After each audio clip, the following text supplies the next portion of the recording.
If you're running a hub-spoke network in Azure and your spoke nets can't reach your on-premises data center, you've probably misconfigured gateway transit, and I see this mistake in about 70% of the architectures I review. Okay, that sounds like a pretty common problem. What exactly is gateway transit, and why does it break so often? Hey everyone, welcome back to the Network Ninja Cloudcast. I'm your host, and today we're diving deep into Azure VNet-peering with gateway transit and how to properly inject routes into your hub-spoke topology.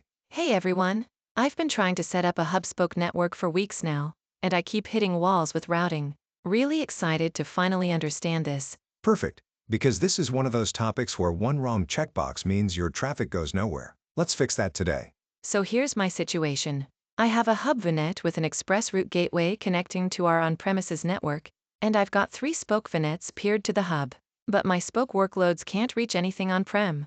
What am I missing? Classic scenario. The issue is that VNet peering by default is non-transitive. When you peer spoke A to hub, and hub has a gateway to on-prem, spoke A doesn't automatically inherit that connectivity. You have to explicitly enable gateway transit on the hub side and use remote gateways on the spoke side. Wait, so there are 2 separate settings I need to configure? Exactly. Think of it like an apartment building with a secured parking garage. The hub VNet is the building, and the VPN or express route gateway is the garage entrance with the keycard reader. Your spoke nets are like neighboring buildings that want to use that same garage. The building owner, that's the hub, has to allow other buildings to use my garage, which is the allow gateway transit setting. And each neighboring building has to register to use the remote garage, which is the use remote gateway setting on the spoke peering. Okay, so both sides have to opt in. That actually makes sense from a security perspective. Right. And here's where it maps to the technical reality. When you enable gateway transit, Azure's Fabric starts advertising the routes learned by the hub's gateway to the peered spoke nets. For express route, these are BGP routes from your on-prem routers. For VPN gateway, it's either BGP routes or static routes you've configured. So the routes just automatically appear in my spoke VNets? They appear in what Azure calls the effective routes for your spoke subnets. But here's the critical part, and this is where user-defined routes come in. Those gateway-learned routes have a next hop type of virtual network gateway, and they point to the hub's gateway. You can see them in the Azure portal under your NIC's effective routes, or by running oz-network NIC show effective route table. Got it. But what if I need more control? Like, what if I want traffic to flow through a firewall in the hub before going on-prem?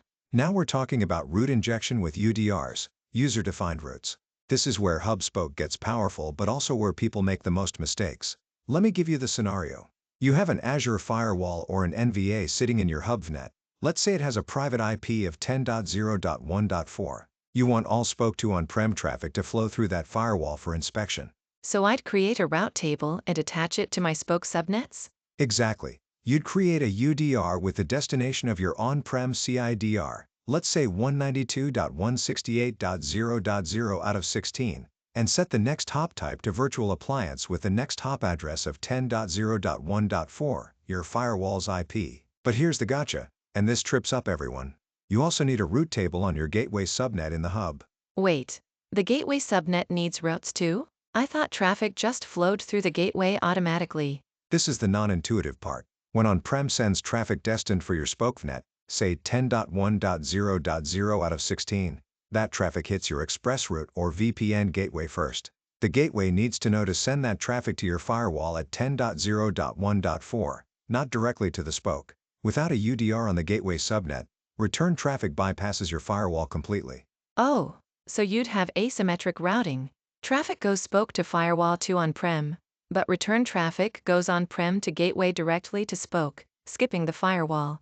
Exactly. And stateful firewalls hate asymmetric routing. They'll drop the return traffic because they never saw the original session. So your gateway subnet route table needs entries for each spoke CIDR pointing to the firewall's IP as the next hop. This is making sense now. So for a proper hub spoke with firewall inspection, I need route tables on the spoke subnets pointing on-prem CIDRs to the firewall, and route tables on the gateway subnet pointing spoke CIDRs to the firewall. You've got it. And one more critical setting, on your spoke to hub peering, you still enable use remote gateway so the spoke knows the hub has the gateway, but your UDRs override the default gateway routes because user-defined routes have a higher priority than BGP learned routes in Azure's route selection. What about spoke-to-spoke traffic? Does that automatically flow through the hub? No, and this is mistake number one I see constantly. Vnet-peering is non-transitive. Remember? Spoke A peered to hub, and spoke B peered to hub, does not mean spoke A can talk to spoke B. You either need to peer the spokes directly to each other, which defeats the hub-spoke model, or you need UDRs on each spoke pointing the other spoke's CIDR to your hub firewall, and the firewall needs routes back to each spoke. That sounds like a lot of route tables to manage. Is there a better way? Azure Route Server. It's a managed service that sits in your hub and uses BGP to dynamically exchange routes between your NVA and the Azure Fabric. Instead of manually creating UDRs for every one spoke and on-prem prefix, your firewall or NVA peers with Route Server via BGP and advertises itself as the next hop. Route Server then injects those routes into all peered VNets automatically. So route server basically automates what we were doing manually with UDRs? For the most part, yes. It requires your NVA to support BGP, and you need to enable branch-to-branch on route server if you want spoke-to-spoke via the NVA, but it eliminates the manual route table management that becomes a nightmare at scale. Okay, let me make sure I've got this. For basic hub spoke with gateway transit, enable allow gateway transit on hub peering, enable use remote gateway on spoke peering. For firewall inspection, add UDRs on spoke subnets pointing to the firewall, add UDRs on gateway subnet pointing spoke CIDRs to the firewall. And for scale, consider Azure Route Server to automate route injection via BGP. Perfect summary. My pro tip is to always check effective routes on a test VM in each spoke after configuration. Run azure-network-ning show effective route table and verify your expected next hops appear. If you see virtual network gateway when you expected virtual appliance, your UDR isn't applied correctly. That's a great debugging tip. I'm definitely going to check my effective routes first thing tomorrow. That's it for today's episode. If you found this helpful, please hit that like button and subscribe to the channel. We've got more Azure networking deep dives coming.